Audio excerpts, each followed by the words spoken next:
Hey guys, Devin Gridley at Allfather Fitness. I apologize for yesterday posting the video that I'm posting today, and unfortunately my mic was not working the entire time. No idea why, but reopened the app, it works fine now. Hopefully the quality is still good. It hopefully didn't like fry itself or whatever, but anyways, for the people that pay attention to my channel a decent amount, you would know that I posted a video. It was actually supposed to be a actual post, and it was basically just asking what you guys wanted to hear or know about or for me to make a video about.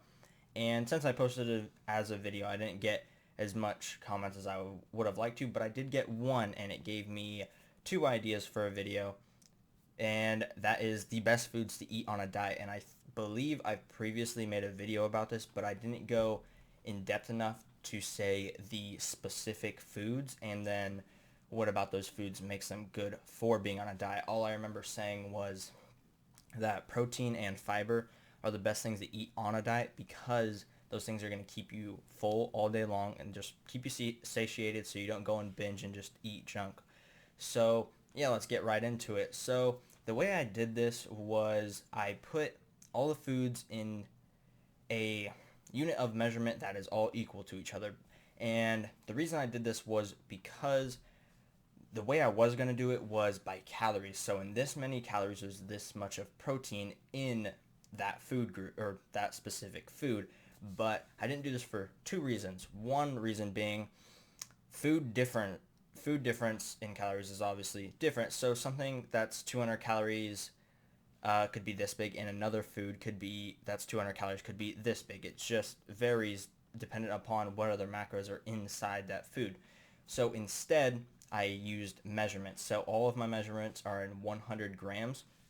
And the second reason that I chose to go and do this is because I feel as though it will kind of show you that measuring your food, especially in grams, and actually weighing your food and figure out exactly how many calories and what macros you're putting in your body will help you achieve what you want on your diet so much faster and easier because, to be honest, you need to weigh your food to be able to get accurate calorie count as well as protein count, carb count, fat count, whatever.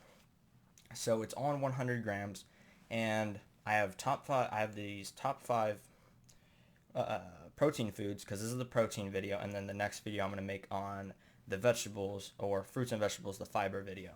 So the top five, it's going to be 100 grams of that certain food and how much protein is in that 100 grams, okay? So let's kick it off with the first one. The first one, I'm sure many people saw coming. It's lean chicken. Now, chicken and lean chicken is different, not by a huge amount.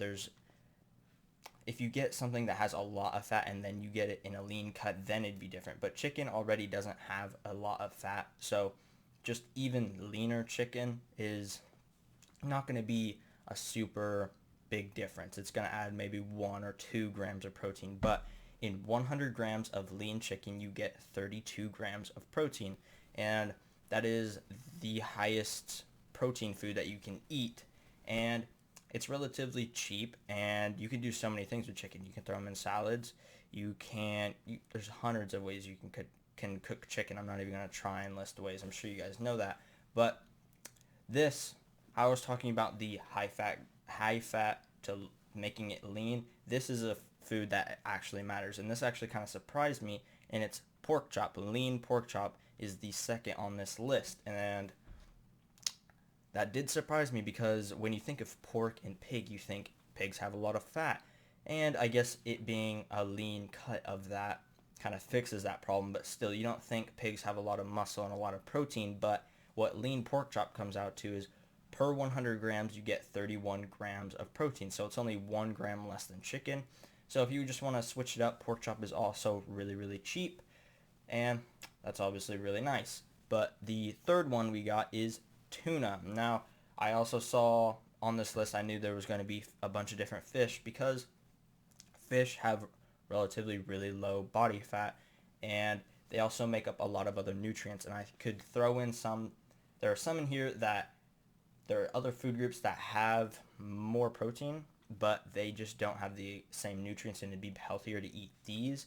So yeah, tuna is one, and it comes to at 100 grams, it has 30 grams of protein per 100 grams. So Yeah, that's really good, and it comes with all the omega fats and all the really good stuff. It's not just trans fat you get from like steak or something. Which, speaking of which, the next one we have is beef, and for beef, it's actually, when I looked it up, it's not lean beef. So this is just according to normal beef and normal steak, whatever, and it is per 100 grams you get 28 grams of protein. Now, if you get lean cuts of beef, which are a little bit more expensive than just normal beef, and beef is already it's more expensive than chicken and pork chop, but everyone likes to have a hamburger, cheeseburger, steak, whatever.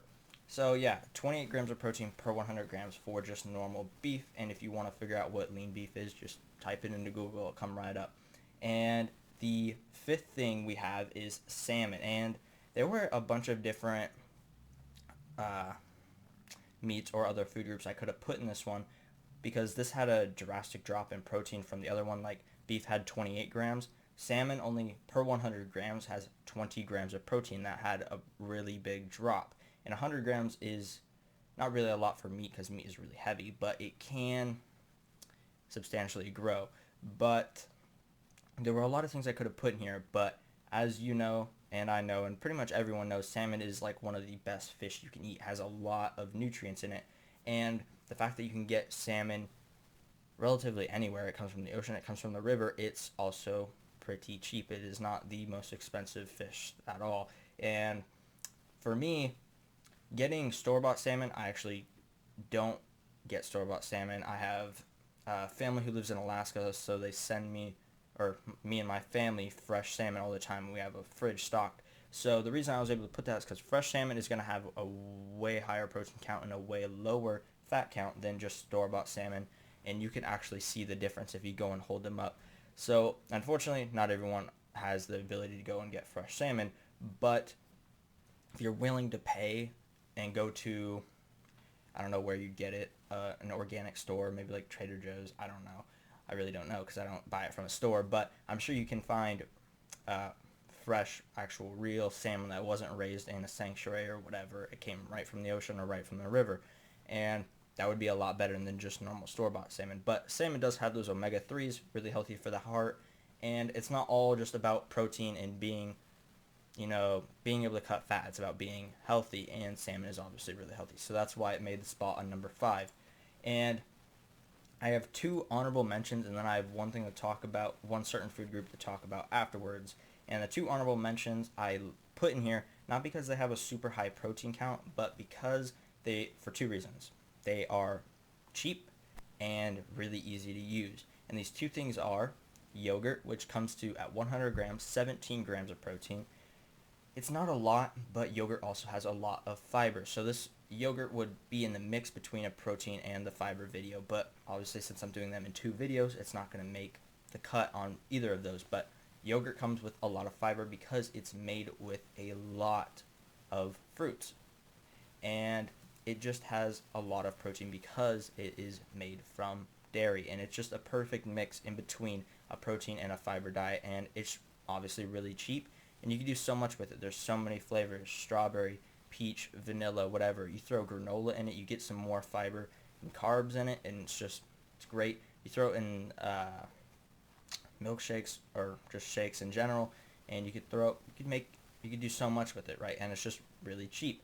And the next thing I have is really low in protein, but one of my absolute favorite foods, and it's eggs, which comes out to 100 grams of eggs, comes out to 12 grams of protein. And this is including the yolk. So if you take out the yolk and you pour out 100 grams of egg whites, you're going to have a lot more protein. Not a lot, but the fact that you're able to take the weight out of the yolks, which has very little protein, and add more egg white into it is going to add more protein to it. So it's still not going to be like a vast difference, but I know a lot of people don't like eating the egg yolk because they're afraid of the fats in it, the cholesterol and all that.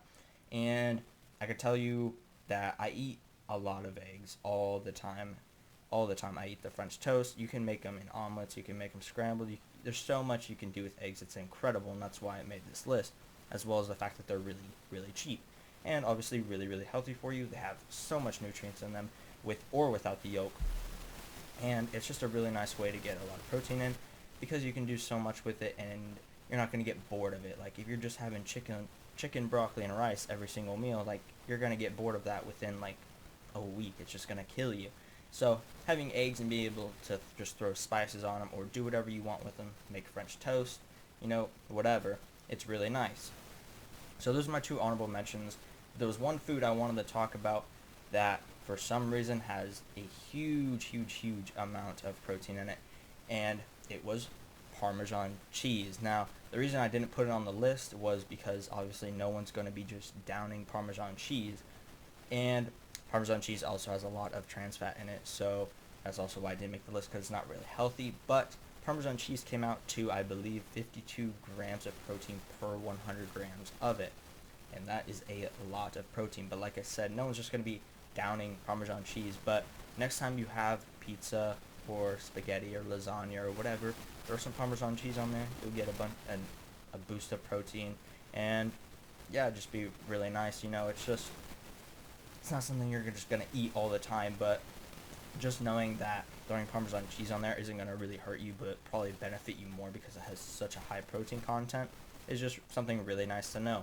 So that's really all I got for the best foods on a diet, the protein version, and very soon I'll have the fiber version. I wanted to do that today, but obviously I had to remake this video because it messed up when I posted it. Hopefully this was a lot better, and I was able to explain the data or math or whatever on these food groups a little bit better.